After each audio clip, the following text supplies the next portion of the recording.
Cutting across party lines, Uttar Pradesh leaders have slammed the BJP for opposing the governor's move to meet the public regularly in a Janta Darbar. SP, BSP and Congress leaders maintain that the governor is well within his constitutional rights to meet the public. The BJP has requested the governor to reconsider his decision. The newly appointed governor of Uttar Pradesh, Aziz Qureshi, has decided to meet the general public regularly, a move which has been questioned by the BJP.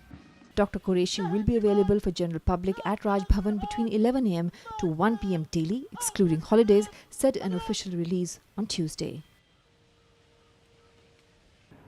जहाँ तक महामहिम राज्यपाल पर टिप्पणी का सवाल है, सदन में उनकी टिप्पणी को खारिज कर दिया गया भारतीय जनता पार्टी की, और इसलिए कि हमारे लोकतांत्रिक सिस्टम में जिन चीज़ों को हम अपने लोकतंत्र की बुनियाद कहते हैं और जिस पर हमारा पूरा संवैधानिक ढांचा खड़ा हुआ है, अगर उन ढांचे पर ही कुठाराघात होगा तो ये इमारत गिर जाएगी और लोकतंत्र से लोगों की आस्था खत्म होने लगेगी।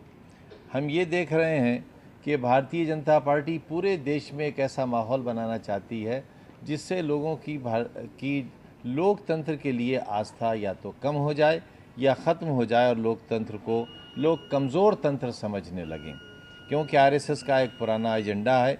और बहुत पहले उन्होंने ये कहा था, जब अटल बिहारी वाजपेयी जी की सरकार गई थी 13 दिन की, कि हम एक ख़ास किस्म का राष्ट्र यहाँ लाएंगे और संविधान को हम ख़त्म करेंगे। संवैधानिक मुखिया हमेशा श्री राज्यपाल ही होते हैं प्रदेश में, और देश में श्री राष्ट्रपति होते हैं, और उन्हीं का नाम से ये सरकार चलती है। मैं जहाँ तक समझता हूँ, श्री राज्यपाल जी का ये कहना कि वो जनता के लिए उपलब्ध रहेंगे, जनता दरबार लगाएंगे, ये आशाओं और आकांक्षाओं के अनुरूप और संविधान के पूरी तरह से अनुरूप है, क्योंकि ये अधिकार हमेशा श्री राज्यपाल को रहता है कि वो चाहें तो कानून व्यवस्था के बारे में अधिकारियों को बुला सकते हैं। वो शिक्षा के क्षेत्र में अभी बहुत से ऐसे मुद्दे हैं जिसमें वो सीधे उनका ही निर्णय सर्वोपरि निर्णय होता है। तो संवैधानिक रूप से अगर एक राज्यपाल ये कहे कि मेरे दरवाजे आम जनता के लिए खुले हैं, तो उसका स्वागत किया जाना चाहिए, विरोध नहीं किया जाना चाहिए, और मैं इसका स्वागत करता हूँ।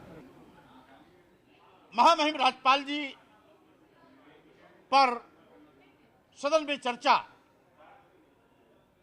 अभी तक नहीं हुई है, यह परंपरा रही है, और स्वाभाविक रूप से इस परंपरा का निर्वहन सदन लगातार करता चला रहा है।